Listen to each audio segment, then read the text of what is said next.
육체노동 해서 돈을 버는 것과 정신노동 해서 돈을 버는 것, 이런 것들이 정말로 값진 노동인데 이거를 현대사회에서 평생 할 수 없다.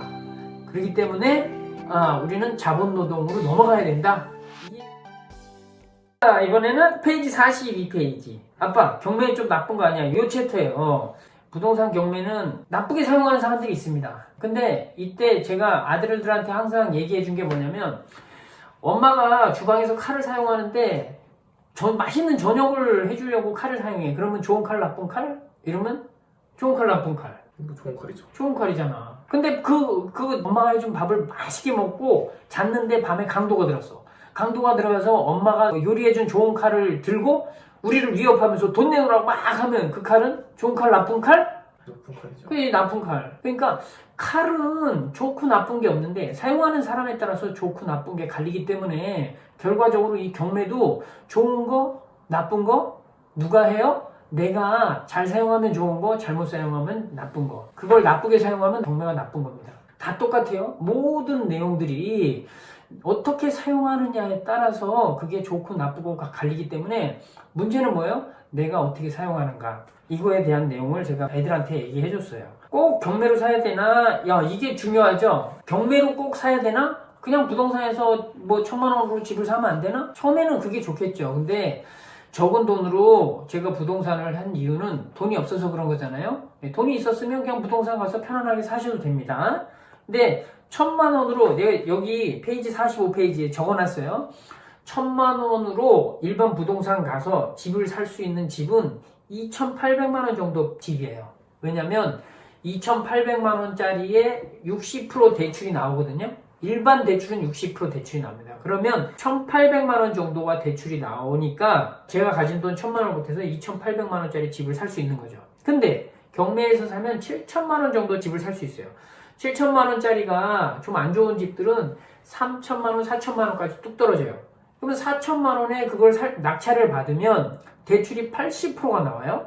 그러면 4, 8이 32, 3,200만 원에 대출이 나오고 제가 가진 돈 1,000만 원을 합해서 잔금 내고 세금 내고 이렇게 해가지고 살 수 있는 집인 거죠. 그러니까 그냥 돈으로 일반 부동산 가서 거래해가지고 사는 1,000만 원짜리는 2,800만 원짜리 집이고 부동산 경매로 살 수 있는 집은 7,000만 원짜리 집을 살 수 있다는 거예요. 결과적으로 봐서. 그런 내용을 여기서 설명을 해놨기 때문에 우리가 돈이 없을 때 경매를 사용하면 자산을 많이 늘릴 수가 있다.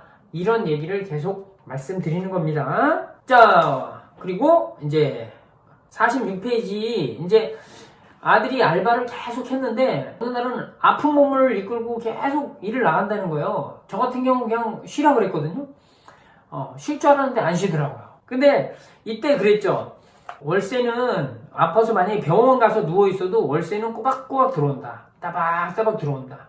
근데 회사는 아파서 병원을 가면 유급휴가 같은 게 있겠지만 결국에는 아파서 병원에 가서 누워있을 때는 월급은 끊긴다. 이런 얘기를 했거든요. 그런 얘기 했을 때 어떤 생각이 들었어? 너무나도 당연한 얘기라고 생각했고요. 당연한 얘기. 월세를 받으려면 우선 집이 있어야 되고, 그치. 그 집이 있으려면 자금이 있어야 되고, 그 자금을 모으기 때문에 출근하는 것이었습니다. 아파도. 네. 그렇지. 종잣돈 모을 때는 어쩔 수 없죠. 아빠도 해야 되죠. 예, 힘들어도 해야 되고 막 이게 악에 버쳐도 당연히 해야 되죠. 그래서 최대한 빨리 종잣돈을 모으는 것, 이게 정말 중요하고, 근데 이런 게 있어요. 종잣돈을 모으려고 신경을 많이 쓰잖아요. 예, 그러면 자본 수익을 낼 수 있는 공부, 거기에 마음이 안 가요. 왜? 오늘 가가지고 일하면 한 달 후에 월급 딱 나오는데 이거에 어찌 보면 매료되는 거지. 다시 말해서 중독이 되는 거죠. 이런 개념으로 현대인들은 알아야 되는 거죠. 그러니까 중요한 거는 나도 노동 수입으로 번 내용들, 그걸 가지고 어떻게 해야 돼요? 자본 수익을 낼 수 있는 자본 노동을 해야 된다는 거예요. 이건 지금 제가 주장하는 내용입니다. 이 책의 49페이지에 육체 노동 나쁜 게 아니죠. 정말 성스러운 거죠. 너무 좋은 얘기인데 현대사회, 자본주의가 급속도로 발전한 현대사회에서는 그게 힘들다는 거예요. 왜?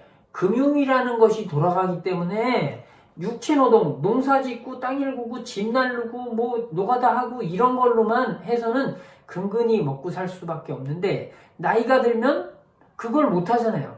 또 중간에 다치면 그걸 못 해. 그러면 수입이 딱 끊기면 그때부터는 어떻게 되는 거예요?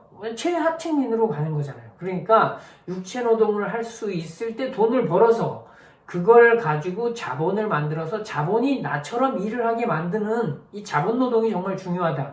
이 내용을 제가 아들에게 얘기한 거고 여기 써놓은 겁니다.